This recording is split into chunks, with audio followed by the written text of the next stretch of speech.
আসসালামু আলাইকুম প্রিয় দর্শক, আশা করি আপনারা সবাই ভালো আছেন। অনেক দিন ধরেই একটা ডিউ আছে আপনাদের কাছে যে বলেছিলাম যে স্পিরিলুনা নিয়ে একটা কমপ্লিট ভিডিও বানাবো। তো আসলে বিভিন্ন কারণে এটা ডিলে হয়েছে, ক্ষমা করবেন।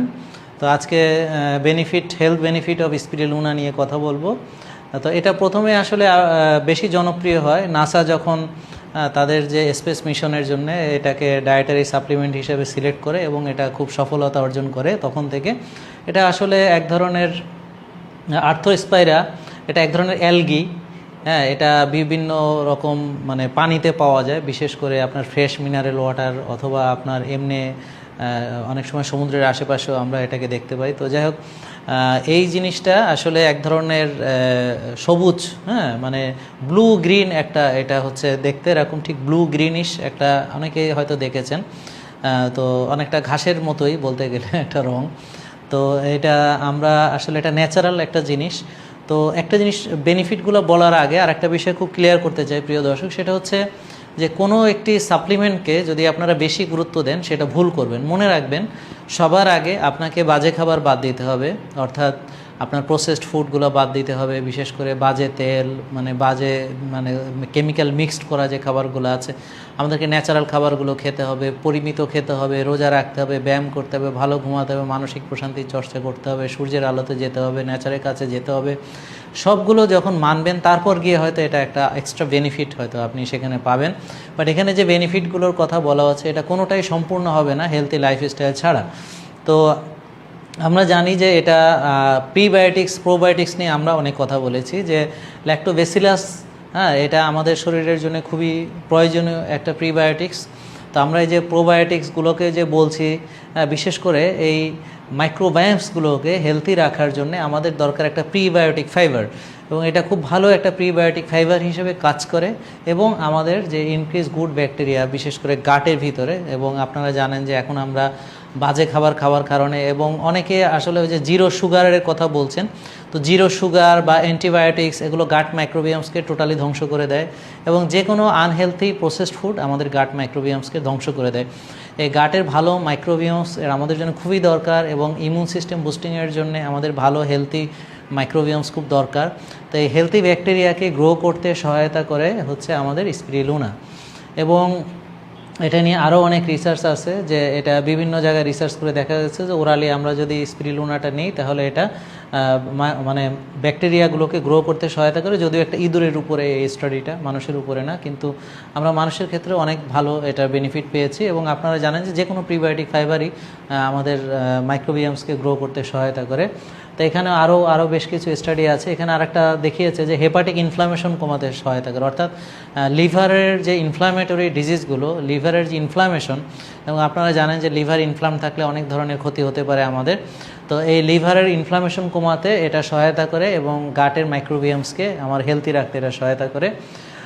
এবং অ্যালার্জিক রিয়াকশনের ক্ষেত্রে আমরা দেখেছি যে এখানে বেশ কিছু ইনফরমেশন আছে, যে এটা মাসেল মেডিয়েটেড যে অ্যালার্জিক রিয়াকশনগুলো সেগুলো মানে প্রিভেন্ট করতে সহায়তা করে। এবং অ্যালার্জিক আমার নাকের যে সর্দি, এবং এখন মনে হয় সবারই এই সমস্যাটা আছে, বিশেষ করে সবাই হয়তো এখন অ্যালার্জিক রাইনাইটিস বা সর্দিতে ভুগছেন। তো তাদের ক্ষেত্রে এটা হেল্প করবে। আগেই বলছি যে প্রিয় দর্শক, মনে রাখবেন যে হেলথি লাইফস্টাইলের সঙ্গে ইনকর্পোরেট করলেই আপনি এই বেনিফিটগুলো হয়তো আশা করতে পারেন। আর একটা স্টাডিতে দেখা গেছে যে এখানে অ্যালার্জিক রাইনাইটিসের পেশেন্টের উপরে অ্যাপ্লাই করে এখানে বেশ ভালো একটা রেজাল্ট পাওয়া গেছে। এবং আরও বেশ কিছু অ্যালার্জিক রাইনাইটিসের উপরে আরও বেশ কিছু ভালো আপনার রিসার্চ আছে। আপনারা যদি আগ্রহী হন, এখানে লিঙ্কটিং দেওয়া আছে, আপনারা দেখে নিতে পারবেন। এবং ইমিউন সিস্টেমটা হচ্ছে এখন আমাদের মেইন কনসার্ন। আপনারা জানেন যে আমরা রোগ প্রতিরোধ ক্ষমতা বাড়াতে সহায়তা করছি। বারবার একই কথাই বলবো, যে লাইফস্টাইল মডিফিকেশনের পাশাপাশি যদি আমরা এটাকে সুন্দরভাবে ব্যবহার করতে পারি ডায়েটারি সাপ্লিমেন্ট হিসেবে, সেক্ষেত্রে আমার ইমিউন সিস্টেম বুস্টিং এটা সহায়তা করে।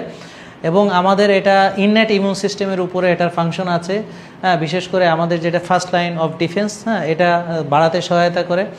এবং আমি আর ডিটেলসে যাচ্ছি না। হ্যাঁ, এখানে আরও বেশ কিছু এই যে অ্যান্টিবডি রেসপন্সের উপরে এটার ইফেক্ট আছে, অর্থাৎ এটা ইমিউন সিস্টেম বুস্টিংয়ে সহায়তা করছে। এবং আমাদের যাদের অ্যানিমিয়াতে আমরা ভুগছি, অনেকেরই হয়তো রক্ত স্বল্পতা দেখা যাচ্ছে, তো দেখা যাচ্ছে যে এখানে অ্যানিমিয়ার উপরে এটা রিসার্চ করে দেখা গেছে যে এটা অ্যানিমিয়া এবং ইমিউন ফাংশন দুটোর উপরে, বিশেষ করে সিনিয়র সিটিজেন যারা, তাদের উপরে স্টাডি করে দেখা গেছে এটা ভালো একটা রেজাল্ট পাওয়া গেছে।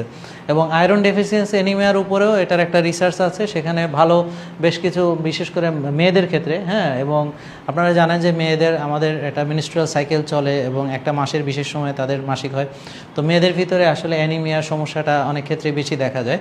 তো সেক্ষেত্রে এখানে দেখা যাচ্ছে যে যাদের এরকম আয়রন ডেফিসিয়েন্সি অ্যানিমিয়া ছিল তাদের ক্ষেত্রে একটা ভালো রেজাল্ট আমরা পেয়েছি। এবং আপনারা জানেন যে যারা আমরা টাইপ 2 ডায়াবেটিস নিয়ে ডিল করি, তো ইনসুলিন রেজিস্ট্যান্স সম্পর্কে অলরেডি আপনারা বুঝেছেন, জেনেছেন। এখানে যে জিনিসটা হচ্ছে যে আমাদের বিশেষ করে ডিসলিপিডিমিয়া হয়, অর্থাৎ ট্রাইগ্লিসারাইডটা বেড়ে যায়, এইচডিএলটা কমে যায়। হ্যাঁ, এবং আপনারা জানেন টাইপ 2 ডায়াবেটিস HbA1cটা বেড়ে যায়। তো এক্ষেত্রে এটা একটা সিগনিফিকেন্ট ইমপ্রুভমেন্ট পাওয়া গেছে, বিশেষ করে যাদের নন ইনসুলিন ডিপেন্ডেন্ট ডায়াবেটিস মেলাইটাস সেই ধরনের রোগীদের ক্ষেত্রে। তো এটা টিজিকে বাড়াচ্ছে, যেগুলো বাড়তি টিজি এটাকে কমায়, আর যেটা এলডিএল মানে এইচডিএল সেটাকে বাড়াচ্ছে। অর্থাৎ আমাদের ইনসুলিন রেজিস্ট্যান্সের কারণে যে বিষয়টি হচ্ছে সেটা হচ্ছে যে আমাদের টিজিটা বেড়ে যাচ্ছে এবং এইচডিএলটা কমে যাচ্ছে। এটা এক্স্যাক্টলি উল্টা কাজটা করছে, অর্থাৎ টিজিকে কমাতে সহায়তা করছে এবং এইচডিএলটাকে বাড়াতে সহায়তা করছে। অর্থাৎ টিজি এক্ষেত্রে আমাদের একটা মেটাবলিক ইমপ্রুভমেন্ট আমরা পাবো, বিশেষ করে ইনসুলিন রেজিস্ট্যান্স সিনড্রোমগুলোর ক্ষেত্রে বা মেটাবলিক সিনড্রোমগুলোর ক্ষেত্রে বা diabetic type 2 patient, non insulin dependent diabetes মেলাইটাসের ক্ষেত্রে। সো এটা খুব ভালো একটি ইনফরমেশন, আপনারা আসলে এটা চেক করে নিতে পারেন। সো আমাদের এখানে অ্যান্টিঅক্সিডেন্ট পাওয়া যায় এবং আপনারা জানেন যে আমরা এখন সবাই বিশেষ করে আমরা স্ট্রেস ভুগতেছি, অক্সিডেটিভ রিয়াকশনের ভিতরে আমাদেরকে ফেস করতে হচ্ছে। তো এখন এই অ্যান্টিঅক্সিডেন্টগুলো আসলে আপনাকে এজিং প্রসেসকে রিভার্স করতে সহায়তা করে এবং আপনার সেলের লঞ্জিভিটি বাড়াতে সহায়তা করে, ইয়াঙ্গার সেল তৈরি করতে সহায়তা করে। সো এখানে এই স্টাডিটাতে দেখা যাচ্ছে যে এক্ষেত্রে এখানে অ্যান্টিঅক্সিডেন্ট আছে এবং এটা আমাদেরকে হেল্প করছে। এবং অবশ্যই আমাদের অ্যান্টিঅক্সিডেন্ট এবং ইমিউনিটি দুটোই একই সঙ্গে, যে আমাদের যদি অ্যান্টিঅক্সিডেন্ট